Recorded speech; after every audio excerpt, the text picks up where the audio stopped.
Felipe Luiz fica doido e vai no calcanhar de Aquiles do Vasco. Vamos falar sobre o clássico, situação desconfortável no Flamengo, várias outras notícias do Flamengo. Você que tá aí, dá aquela moral de sempre, se inscreva no canal, meu filho. O botão aqui embaixo, clica aí, pô, dá essa moral. Se inscreva no canal, aciona o sininho da notificação, deixa o teu like, se inscreveu, aciona o sininho, deixa o like. Toca aí, meu parceiro, minha parceira. Tocou, então vem comigo, rubro-negro. Vamos às notícias do Flamengo. Manhã rubro-negra com Pedrão nesse sabadão, dia de clássico, dia do Flamengo, quem sabe não, se isolar cada vez mais na liderança do Campeonato Brasileiro. O Flamengo é o líder com 10 pontos, na segunda colocação tem o Palmeiras também com 10 pontos, entretanto o Palmeiras tem um saldo de gols bem pior que o do Flamengo. O saldo de gols do Flamengo disparou após a goleada por 6 gols em cima da equipe do Juventude. Na terceira colocação tem o Fluminense, Ceará, Cruzeiro, Bragantino. Enfim, o Vasco é o 7º colocado com 6 pontos no campeonato, beleza? Ou seja, meus amigos e minhas amigas, o Palmeiras tem um confronto difícil, tá? Diante da equipe do Fortaleza, fora de casa, partida essa que é no mesmo horário da partida do Flamengo, tá? E a tendência, meus amigos, é que o Palmeiras não vence esse jogo. Afinal de contas, é uma partida, tudo bem que venceu o Inter fora, já conseguiu aí um resultado meio que improvável, né? Entretanto, meus amigos, não vai vencer tudo fora, né? Flamengo que já venceu 2 partidas jogando aí fora de casa, né, no Campeonato Brasileiro. Venceu o Vitória e venceu a equipe do Grêmio também, beleza? Falando sobre clássicos, meus amigos e minhas amigas, o Palmeiras também venceu 2, mas tem uma aí que é Mandrake, né? Ganhou do Sport fora, sendo que não era para ter marcado aquele pênalti absurdo lá. Mas beleza. O desempenho do Felipe Luiz como treinador do Flamengo em clássicos cariocas é um negócio assim fenomenal. Contra o Vasco foram 3 jogos e 3 vitórias do Felipe Luiz, isso só nesse ano, porque no ano passado ele sequer chegou a enfrentar o Vasco. Nesse ano o Flamengo, na temporada regulamentar, digamos assim, regulamentar é tudo, mas regular do Campeonato Carioca, o Flamengo venceu o Vasco. E na semifinal o Flamengo venceu o Vasco no Newton Santos e venceu o Vasco também no estádio do Maracanã, beleza? Contra o Fluminense, o Felipe Luiz tem 1 vitória, 2 empates e 1 derrota, que foi aquela pro Mano Menezes. O Felipe Luiz com 2 derrotas à frente do comando técnico do Flamengo, uma contra o Fluminense, a outra contra o Central Córdoba. O Botafogo contra o Botafogo, o Felipe Luiz tem 2 vitórias em 2 jogos.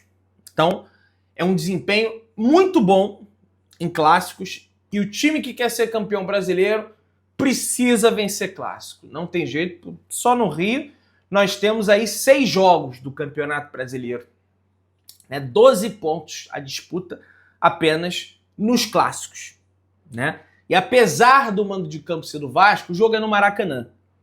Então, assim, é meio que um jogo fora, mas é no Maracanã.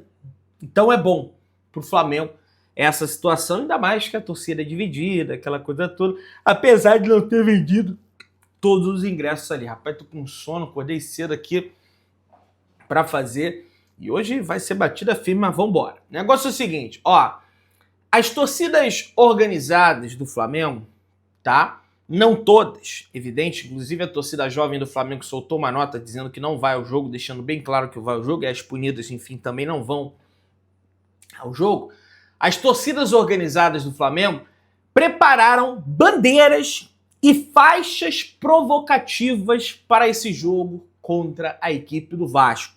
Na tarde da última sexta-feira, parte da torcida se movimentou para preparar bandeirões com alusões ao 6-1, ao 4-1, né?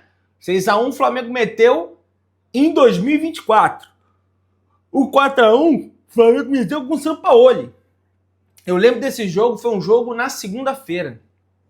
O Flamengo foi lá e meteu 4-1, né? Para cima da equipe do Vasco e o 6-1 foi com o Tite, né? Como é que pode os caras conseguiram tomar 6 gols do Tite? Negócio assim, realmente, uma façanha assim, impressionante. A equipe do Vasco, e espero que hoje não seja diferente. O Flamengo vai a campo com uma escalação com algumas novidades, tá? Você tem aí no gol o goleiro do Flamengo, Agustín Rossi, o argentino Agustín Rossi. Na zaga, Léo Ortiz e Danilo. Aí você já não tem a presença, por exemplo, do Léo Pereira. Na última partida, o Danilo fez dupla de zaga com o Léo Pereira.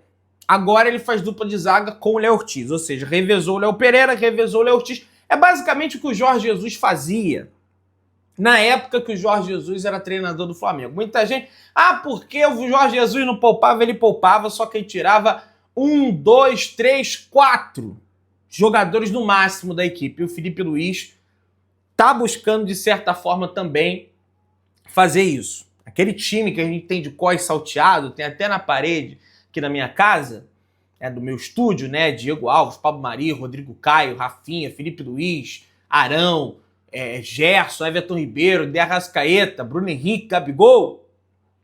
Aquele time jogou 8 vezes junto, né? E aqui tá a escalação do Flamengo. Rossi, Léo Ortiz, Danilo. Na lateral direita, o Wesley. Deve permanecer, mas tem uma chance remota ali do Varela aparecer. Na lateral esquerda, Ayrton Lucas.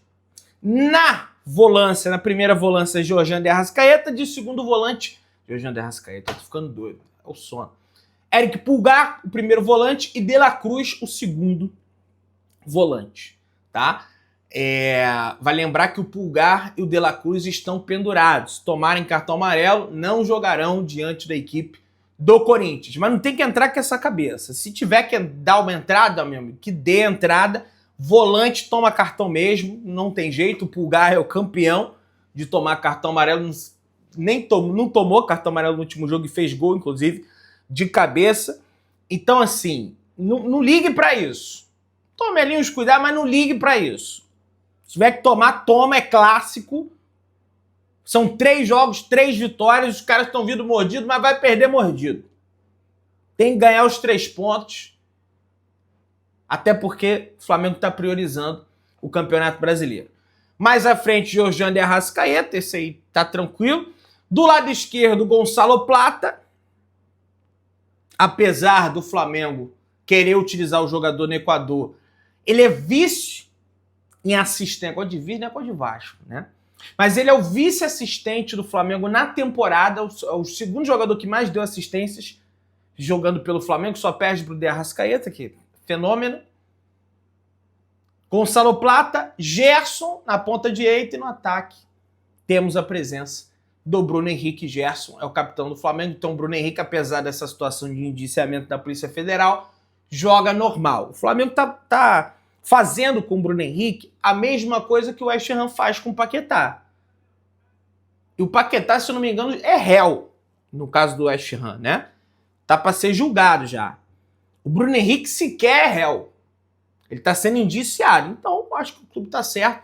Tem que partir da presunção de inocência até que se prove o contrário. Quando se provar o contrário, aí não tem o que fazer. Aí a equipe, parte jurídica do clube, vai ter que tomar as medidas cabíveis. O Flamengo, para esse jogo, não vai contar com os 2 laterais esquerdos. O Matias Vinha já não conta há um bom tempo. O Alexandro, pessoal, não joga para esse confronto diante da equipe do Flamengo. Tá fora devido a um edema na coxa. E, segundo o Vene Casagrande, é dúvida para o confronto diante da equipe da LDU na próxima terça-feira. É curto o intervalo, né? O Flamengo joga no sábado, daí já tem jogo na terça. Talvez fosse na quinta, ou então esticasse até quarta, não fosse uma viagem desgastante, por mais que seja menos desgastante que para a Venezuela, ainda há dúvidas em relação ao Alexandre para esse jogo contra a LDU, e algumas pessoas internamente já estão falando até, quem sabe, em 3 zagueiros para atuar diante da equipe da LDU. Você pega Léo Ortiz, Danilo e Léo Pereira, bota o Léo Ortiz ali de back para sair jogando, zagueiro central, Léo Pereira pela esquerda, Danilo pela direita. Já estão debatendo essa situação, mas não tem nada confirmado ainda, vai depender, né, dos trabalhos, dos treinamentos até a viagem. Vai lembrar que no domingo o Flamengo já está viajando, o famoso amanhã, domingo de Páscoa, o Flamengo já viajará para o Equador para enfrentar a equipe. Vai ter um treino lá, né, no estádio Atahualpa, o Flamengo vai treinar lá, tá? Vamos lá, pessoal. Tietê não joga pela equipe do Vasco. O Vasco tem 2 desfalques. O Tietê não joga e o Payet não joga. Até rima. Tietê com Payet. Mas não sei até que ponto o Tietê desfalque. Tá? Porque o Tietê não, o Payet, acho que o Tietê até é. Agora, o Payet, eu sinceramente não sei. Tá? Pessoal, para esse jogo entre Flamengo e Vasco, foi vendido uma carga pífia, ridícula de ingressos, mais ou menos 25 a 30 mil ingressos. Esse jogo em específico não é culpa do Flamengo, não é culpa da diretoria do Flamengo, porque o mando é do Vasco e o Vasco estabelece os preços, os valores para o jogo estão entre 120 a 400 reais, mais uma taxa para o público geral. Como é que pode isso? Já é caro o ingresso, os caras ainda cobram taxa. Não sabe, não, porque tem a taxa do site. Ué, mesmo, já tá cobrando caro no ingresso. O ingresso mais barato para esse jogo, 120 reais. Como é que pode isso? Eu já acho absurdo o mais barato do Flamengo ser 80. O mais barato para esse aí é 120. Como é que pode uma história dessa? Né? E vai ter, mais uma vez, setores fechados. O que eu não consigo compreender. Será que não é melhor abrir o setor, ter ele lotado por um ingresso mais barato, do que ter ele fechado? Será que vale isso? Consigo. Mas, enfim. São 3 competições em apenas 13 dias. 4 jogos em 13 dias. É isso que o Flamengo vai disputar. Flamengo e Vasco no estádio do Maracanã. LDU fora de casa em Quito, na altitude de 2.850 metros. Corinthians no Maracanã e Botafogo da Paraíba na Paraíba. Vai ser batida firme aí até o dia 1º de maio, às 8 horas da noite, quando o Flamengo tem esse confronto pela Copa do Brasil. Aliás, vai ser batida firme até a outra data FIFA, que vai ser no meio do ano, vai preceder, né, o Mundial de Clubes, né? Muita gente está me perguntando, Pedro, tem a possibilidade do Felipe Luiz colocar o Pedro como titular para esse jogo de hoje? Olha, existe a possibilidade, entretanto, o Felipe Luiz ainda não sente essa segurança de colocar o Pedro como titular para hoje, tá? Ele entende que o Pedro ainda está em um processo de recuperação, tá pegando o ritmo de jogo. É bem verdade que já fez 2 gols. Tudo bem que perdeu o pênalti, fez no rebote, mas fez um gol de cabeça. De qualquer forma, é gol. Muita gente até cobrando, tá? Eu percebo nos comentários as pessoas... Pô, o Pedro não sabe bater pênalti. Pedrão, concordo. Acho que ele precisa melhorar essa situação mesmo. Mas ele vinha até batendo melhor antes da lesão, né? Tudo bem que ele já tinha errado outros pênaltis. Ele perdeu 2 contra o Fortaleza, né? Um ele escorregou lá na Arena Castelão, o outro ele perdeu no Maracanã. Mas ele vinha batendo bem, aí teve esse aí, mas estava um tempo parado, enfim. Vamos ver se ele vai treinar para aperfeiçoar essa situação, porque o Flamengo precisa ter ali um exímio cobrado, daquele cara que não dificilmente vai perder o pênalti, como tinha o Gabigol à época, né? E depois acabou que nem isso, mas o Gabigol estava acertando mais. Aliás, o Gabigol está no banco do Cruzeiro, o Pedro já tem até mais gol, enfim, vou ficar falando aqui de Gabigol. Entrou sem querer no assunto aqui. Então, a tendência é que não.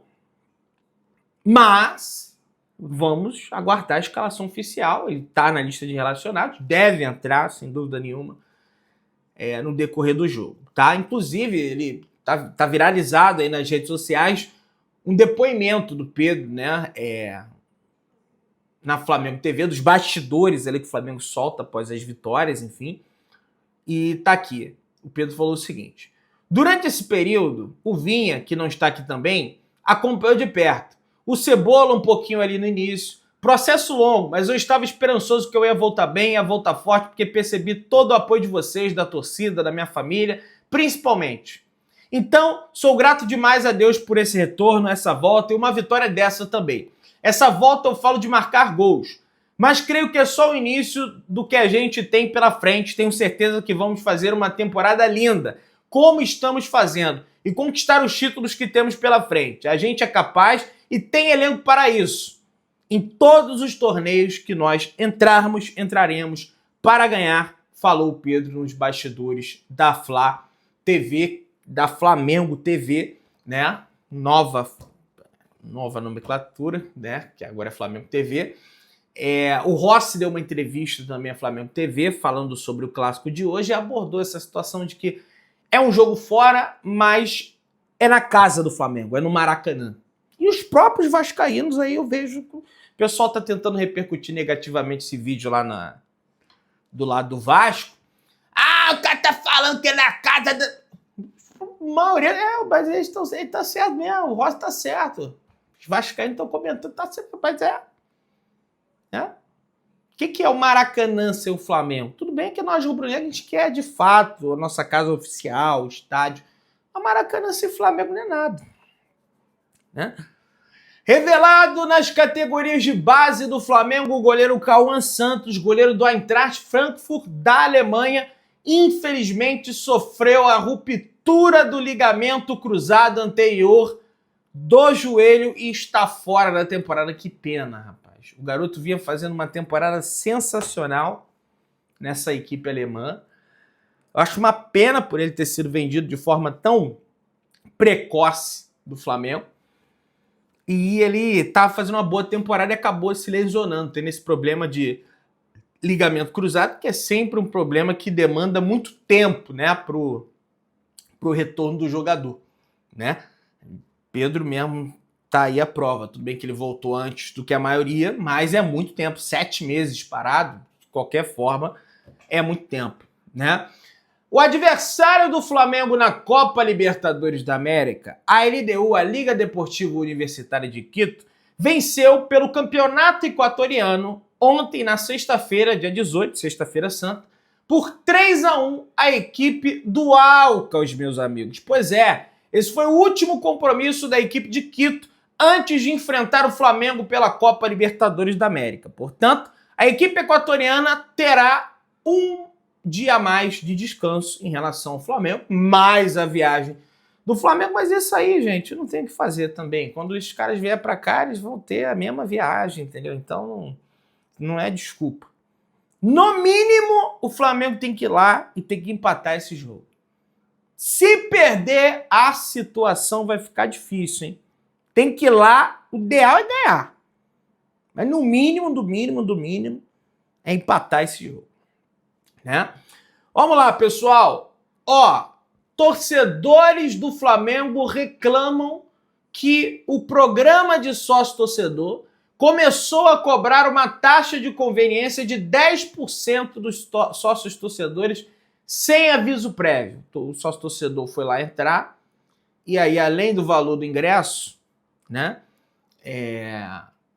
que abriu para o jogo contra o Corinthians, estava cobrando uma taxa de conveniência lá de R$ 7,50. E assim, para o sócio-torcedor, não tem essa taxa de conveniência, né? Ela não existe, essa taxa de, por exemplo, 10%, né? O ingresso para o sócio é 75, dependendo do setor, está 75. E aí 7,50 de taxa, 10%. Só que o que aconteceu, segundo o sócio-torcedor do Flamengo, eles publicaram uma nota falando o seguinte: o Nação informa que, devido a um erro no sistema de venda de ingresso, houve cobrança indevida de taxa de conveniência para 341 sócios-torcedores na primeira onda de abertura para o jogo entre Flamengo e Corinthians. Ressaltamos que todos os sócios-torcedores têm isenção de taxa de conveniência como um dos benefícios oferecidos pelo programa, e os valores cobrados indevidamente serão estornados automaticamente. Pedimos desculpa pelo transtorno e agradecemos a compreensão. Saudações rubro-negras. Ainda bem, né? Imagina, já tá caro para aí, ainda bota a taxa? Não. Vai ser estornado, foi um desconforto que aconteceu, mas já foi resolvido, tá? Você que tá aí, dá aquela moral de sempre, se inscreva no canal, aciona o sino, deixa o like, tamo junto, saudações rubro-negras.